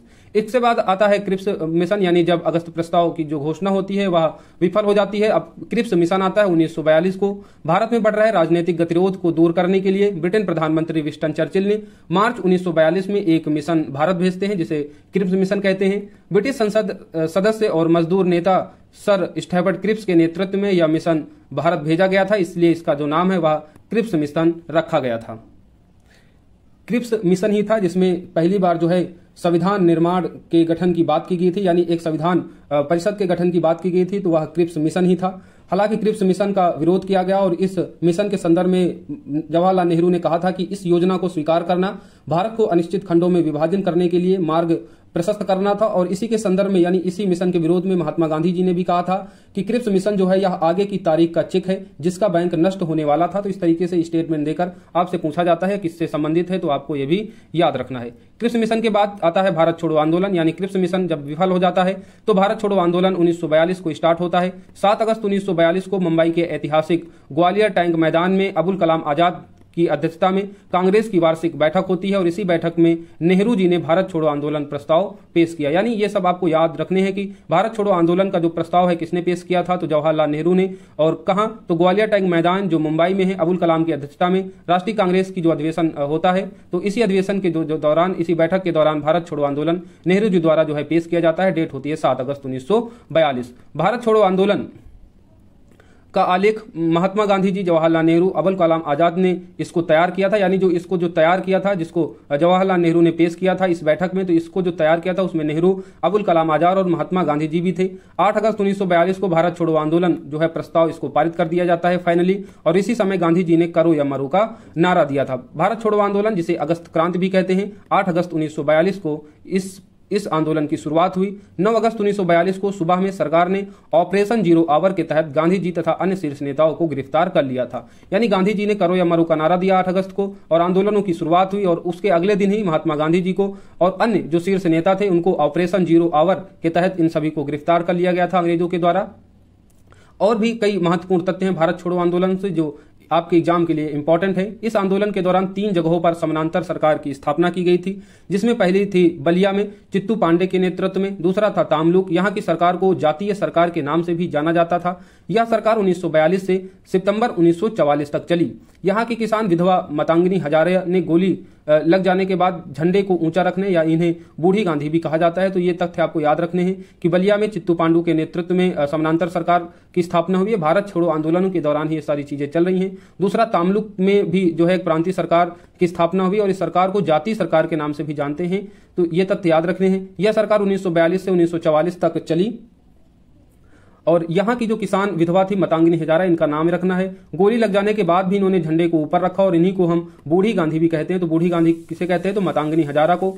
इसका जो तीसरी जो समानांतर सरकार थी वह सतारा में। सबसे लंबे समय तक आपसे पूछा जाता है कि सबसे लंबे समय तक भारत छोड़ो आंदोलन के दौरान कौन सी समानांतर सरकार थी, आपको बताना है सतारा की। तो सतारा सबसे लंबे समय तक सरकार चलने वाली सरकार थी। यह 1944 तक 45 तक कार्यरत रही और इसके नेता जो थे वह वाई.वी. चौहान थे। और सबसे कम समय तक कौन सी समानांतर सरकार थी, तो चित्तू के नेतृत्व में बलिया में जो समानांतर सरकार बनाई गई थी वह सबसे कम और सबसे ज्यादा दिनों तक सतारा वाली। भारत छोड़ो आंदोलन के दौरान महात्मा गांधी के जीवनीकार लुई फिशर जो अमेरिकी पत्रकार थे उनके साथ थे। तो भारत छोड़ो आंदोलन के दौरान कौन जो अमेरिकी पत्रकार, आपको यह भी याद रखना है कि लुई फिशर कहां के अमेरिकी पत्रकार से, तो ऑप्शन में ब्रिटेन, अमेरिका, ये सारे ऑप्शन दिए जाएंगे, तो आपको याद रखना होगा लुई फिशर जो अमेरिकी पत्रकार थे। भारत छोड़ो आंदोलन के दौरान महात्मा गांधी के जो है वे साथ रहे थे। भारत छोड़ो आंदोलन के बाद हम आजाद हिंद फौज के बारे में पढ़ेंगे।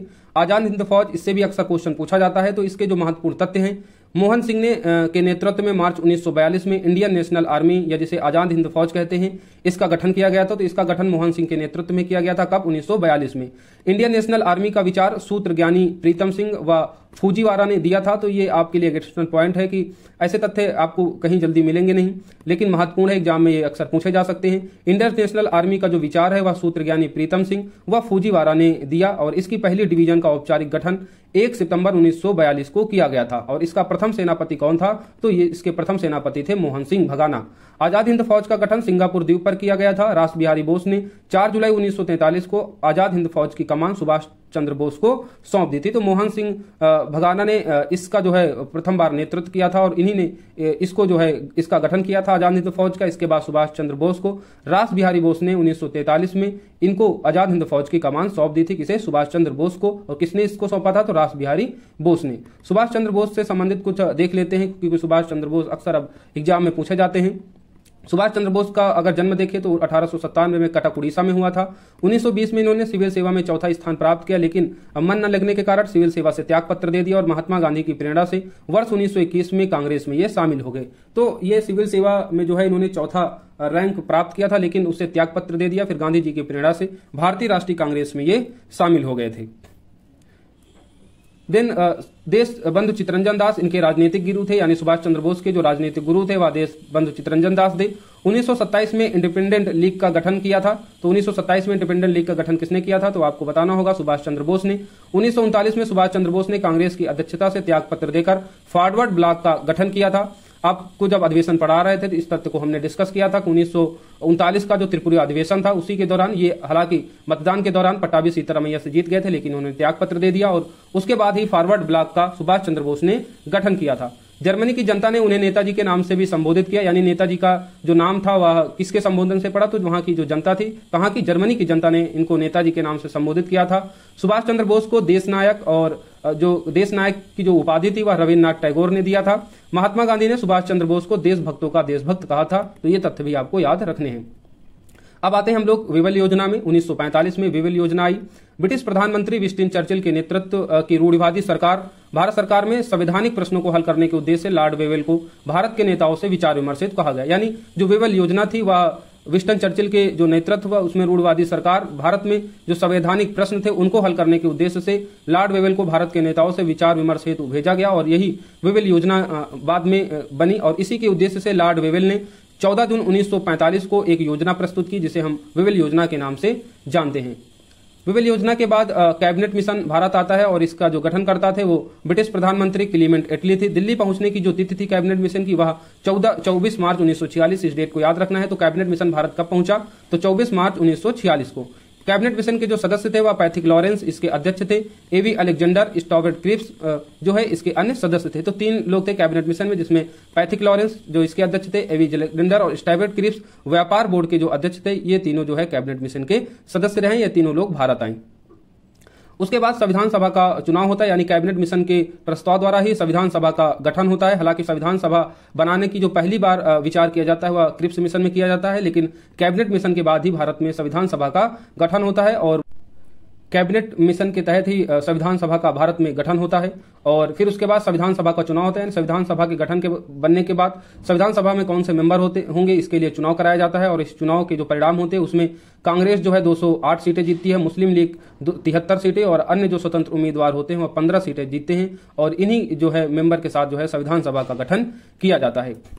इसके बाद प्रत्यक्ष कार्यवाही दिवस 16 अगस्त 1946 को होती है। 12 अगस्त 1946 को वायसराय ने अंतरिम सरकार बनाने के लिए पंडित जवाहरलाल नेहरू को निमंत्रण भेजा, जिसे नेहरू ने स्वीकार कर लिया। मुस्लिम लीग जिन्ना के नेतृत्व में 16 अगस्त 1946 को प्रत्यक्ष कार्यवाही दिवस होती है, यानी अंतरिम सरकार बनाने के लिए जो अंग्रेज सरकार होती है वह जवाहरलाल नेहरू के प्रस्ताव को स्वीकार कर लेती है और इसके बाद जो है मुस्लिम लीग के जो जिन्ना होते हैं इनके नेतृत्व में 16 अगस्त को 1946 को प्रत्यक्ष कार्यवाही दिवस के रूप में मनाया जाता है और इसी लीग की कार्यवाही में भयानक रक्तपात होता है, यानी हिंसा होती है। महात्मा गांधी जी ने नोआखाली में शांति स्थापना हेतु वहां की पदयात्रा भी की, यानी प्रत्यक्ष कार्यवाही दिवस बेसिकली स्वतंत्र जो है पाकिस्तान की मांग करने के लिए ही होती है, क्योंकि अब वह दौर आ गया था जहां पर मुस्लिम लीग को लग रहा था कि अगर अब कोई बड़ा कदम नहीं उठाया गया तो जो भारत है उसी में पाकिस्तान का विलय कर लिया जाएगा, क्योंकि अंतरिम सरकार का बनाने के लिए ही जवाहरलाल नेहरू को जो निमंत्रण भेजा था उसको स्वीकार कर लिया था। तो फिर इसी के अगेंस्ट जो है ये मुस्लिम लीग के जो जिन्ना होते हैं इनके नेतृत्व में, ये डेट आपको याद रखनी है बेसिकली 16 अगस्त 1946, इसी में जो है प्रत्यक्ष कार्यवाही दिवस होता है। अंतरिम सरकार का गठन हालांकि हो जाता है इन सबके विरोध के बावजूद भी। पंडित जवाहरलाल नेहरू ने 2 दिसंबर, ये डेट याद रखनी है, 2 दिसंबर 1946 को 11 अन्य सदस्यों के साथ अपने पद की शपथ ली। अंतरिम सरकार में कौन कौन से जो सदस्य थे, इनको कौन कौन सा कार्य सौंपा गया, ये भी कभी कभी पूछा जाता है। जवाहरलाल नेहरू उपाध्यक्ष, कार्यकारी परिषद और विदेश मामले के जो निर्णय थे, जो कार्य थे, वो जवाहरलाल नेहरू को के पास रहे। बलदेव सिंह ने रक्षा मंत्री का कार्य संभाला। राजेंद्र प्रसाद ने खाद्य एवं कृषि मंत्री, सरदार पटेल ने गृह, सूचना प्रसारण विभाग और रियासत संबंधी जो मामले थे, सरदार पटेल के पास आए। जॉन मथाई को उद्योग एवं आपूर्ति मंत्री बनाया गया। आई चुंदरीगर को वाणिज्य मंत्री, VH भाभा ने कारखाने एवं बंदरगाह मंत्री, अब्दुल रब नस्तार को संचार मंत्री बनाया गया। गजवर अली खां स्वतंत्र मंत्री, अरुण आसफ अली को रेलवे मंत्री, राजगोपालाचारी शिक्षा मंत्री, जगजीवन राम श्रम मंत्री, लियाकत अली को वित्त मंत्री बनाया गया और जोगिंदर नाथ मंडल को विधि मंत्री बनाया गया था। तो ये कुछ नाम है जो अंतरिम सरकार का जब गठन हुआ उससे संबंधित जो मंत्रालय जिनको मिले उनके ये नाम है। इसके बाद क्लीमेंट एटली की घोषणा होती है। ब्रिटिश प्रधानमंत्री क्लीमेंट एटली ने 20 फरवरी 1947 को हाउस ऑफ कॉमन्स में घोषणा की और अंग्रेज जून 1948 के पहले भारतीयों को सत्ता हस्तांतरित कर देंगे। यानी क्लीमेंट घोषणा आती है कि जून 1948 के पहले भारत को जो है सत्ता हस्तांतरित कर जाएगी और इटली ने लॉर्ड वेवल के स्थान पर अब लॉर्ड माउंटबेटन को भारत का वायसराय नियुक्त किया और माउंटबेटन भारत आते हैं और माउंटबेटन के ही कार्यकाल में या इन्हीं के नेतृत्व में भारत को स्वतंत्रता प्राप्त होती है। हालांकि ये जो घोषणा होती है जून 1948 के पहले, तो इसके पहले वाकई में भारत को जो है स्वतंत्र सत्ता हस्तांतरित कर दी जाती है। लॉर्ड माउंटबेटन 24 मार्च 1947 को माउंटबेटन भारत के 24वें ये गवर्नर जनरल बनकर भारत आए और भारतीय नेताओं की स्वीकृति के बाद ब्रिटिश सरकार ने 3 जून 1947 को भारत विभाजन योजना प्रस्तुत की। तो भारत विभाजन योजना कब प्रस्तुत की? तो जून 1947 में। उसके बाद स्वतंत्र भारत अधिनियम 1947 बना और 4 जुलाई 1947 को ब्रिटिश संसद में भारतीय स्वाधीनता विधेयक पेश किया गया और विधेयक को 18 जुलाई 1947 को स्वीकृति मिल गई। इसके अनुसार देश को 15 अगस्त 1947 को 2 डोमिनियन स्टेट, एक भारत और दूसरा पाकिस्तान की जो है स्थापना की जाएगी, ऐसी बात की गई और इसी के तहत 14 अगस्त 1947 को पाकिस्तान और 15 अगस्त 1947 को भारत ने जो है स्वतंत्रता प्राप्त कर ली। अगर अन्य महत्वपूर्ण तथ्यों की बात करें तो इसमें एक तथ्य आपको याद रखना है कि भारत के विभाजन के समय कांग्रेस के जो अध्यक्ष थे वह JB कृपलानी थे। अब कुछ महत्वपूर्ण पुस्तकें हैं और जो अक्सर आपके एग्जाम में पूछी जाती हैं, पुस्तकों के लेखक हैं। यहाँ वही पुस्तकों की बात चर्चा की गई है जो आपके एग्जाम के रिलेवेंट है और महत्वपूर्ण है। याद रखना है आपको, the India, Hind Swaraj, Gokhale, my political गुरु और माई एक्सपेरिमेंट विद ट्रूथ, ये जो पुस्तकें हैं वो महात्मा गांधी की। हालांकि इससे पहले महात्मा गांधी के बारे में जब पढ़ रहे थे तो उनकी पुस्तकें, पत्रिकाओं के बारे में चर्चा की थी। इंडिया विंग्स फ्रीडम जो है इनकी पुस्तक है अबुल कलाम आजाद की। कॉमनवेल्थ और न्यू इंडिया की जो पुस्तक की लेखिका है वह एनी बेसेंट है। कॉमनवेल्थ और न्यू इंडिया किसकी पुस्तक है? तो वह एनी बेसेंट की है। अरविंद घोष ने द लाइफ डिवाइन नामक पुस्तक लिखी थी। बाबू माई मदर मनु बहन की पुस्तक है, मनु बहन गांधी की। आनंद मठ और दुर्गेश नंदिनी ये बंकिम चंद्र चटर्जी द्वारा लिखी गई पुस्तकें हैं। गीता रहस्य, केसरा मराठी, आपको इससे पहले ही चर्चा की थी कि बाल गंगाधर तिलक द्वारा इन पुस्तकों को लिखा गया था। The man who divided India, ये पुस्तक है द रफीक जकारिया की। India from Curzon to Nehru and after, Durgadas द्वारा लिखी पुस्तक है। Freedom and midnight, Larry Collins and Dominique Lapierre की है। अ नेशन इन मेकिंग, ये इंपॉर्टेंट है, ये सुरेंद्र नाथ बनर्जी की है। लाला लाजपत राय की भी पुस्तकें इंपॉर्टेंट होती है जिसमें द स्टोरी ऑफ माई और डिपोर्टेशन और अनहैप्पी इंडिया, ये महत्वपूर्ण पुस्तकें हैं लाला लाजपत राय की। विलियम रैले की पुस्तक है इंडिया ऑनरेस्ट, इंपॉर्टेंट है। द इंडिया स्ट्रगल जो पुस्तक है वह सुभाष चंद्र बोस की है। और इंडिया मुसलमान्स या W हंटर के द्वारा लिखी गई पुस्तक है। Precepts of Jesus, Raja Ram Mohan Roy के द्वारा लिखी पुस्तक है। The Indian war of independence, VD Savarkar की। Civil rebellion in the Indian mutinies, तो यह SB चौधरी की पुस्तक है। द सिपाही इम्यूनिटी एंड द रिवोल्ट 1857, ये पुस्तक है RC मजूमदार की। द ग्रेट रिबेलियन पुस्तक है या अशोक मेहता की। आपको पुस्तक याद रखना है, अशोक मेहता की पुस्तक कौन सी है? The great rebellion. तहजीब उल अखलाक पुस्तक है सैयद अहमद खां की। स्प्रिंग टाइगर पुस्तक है ह्यूजे टोए की। जयप्रकाश नारायण की पुस्तक है टूवर्ड्स स्ट्रगल, तो टूवर्ड्स स्ट्रगल किसकी पुस्तक है? तो जयप्रकाश नारायण की।